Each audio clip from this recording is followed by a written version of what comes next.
electric kettle. His appetites fed, Brandreth had become a servant in his own home.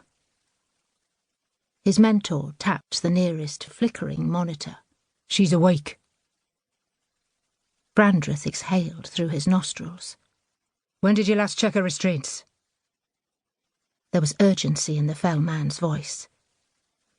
"When I was in earlier, emptying a piss bucket. She didn't loosen that strap while she was asleep.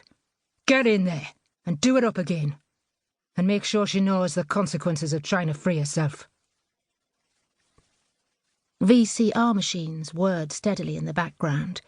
The air was stuffy, charged with static electricity.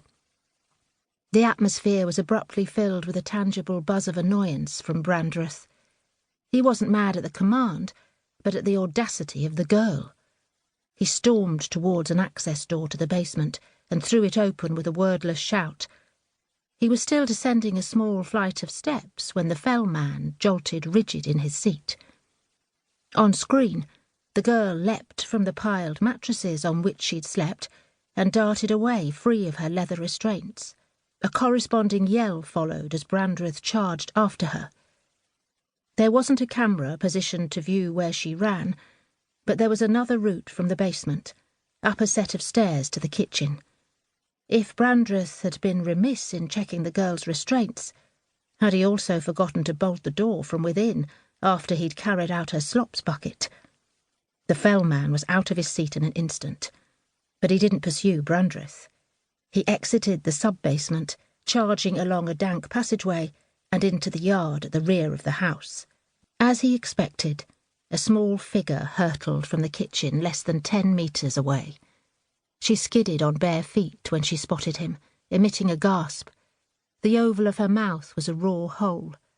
The girl turned and ran, pushing aside tendrils of bramble that encroached on the back of the house. Thorns snagged at the shapeless grey shift that covered her skinny frame from bony shoulders to knobbly knees, dug at her flesh and hair, but she fought past. Brandreth stormed out in pursuit, his boots slapping the broken paving. For a shambling giant, he was surprisingly fast, with momentum behind him. He almost had the girl in a few lunging steps, but then his momentum was also his undoing. Overbalanced as he reached for her, he tripped and went down hard. The girl slipped away from his grasping fingers, and Brandreth fought to stand. The fell man shoved past him and didn't pause to check on him. Brandreth scrambled up and followed, cursing savagely.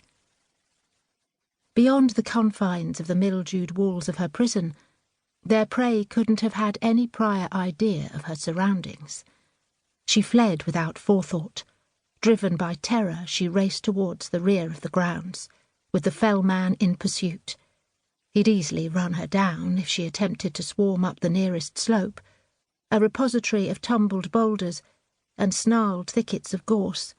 He was almost on her when she dodged to the right, and then she was between the branches of shrubs left to run wild years ago.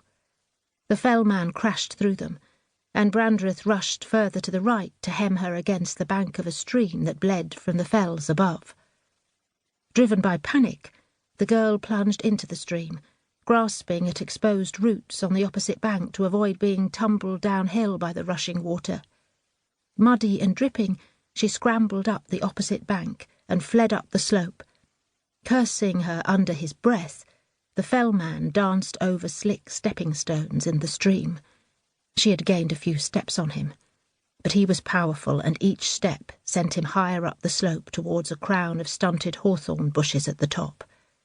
He was within a single lunge of capturing her, but then the child was under the misshapen canopy, and between the close-knit branches she scurried like a rodent.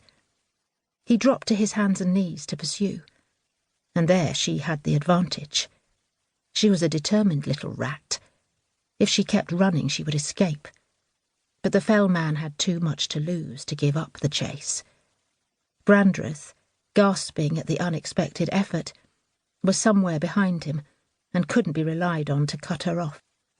Gritting his teeth, he bulled a passage through the stunted but tough little trees and was abruptly over the crest.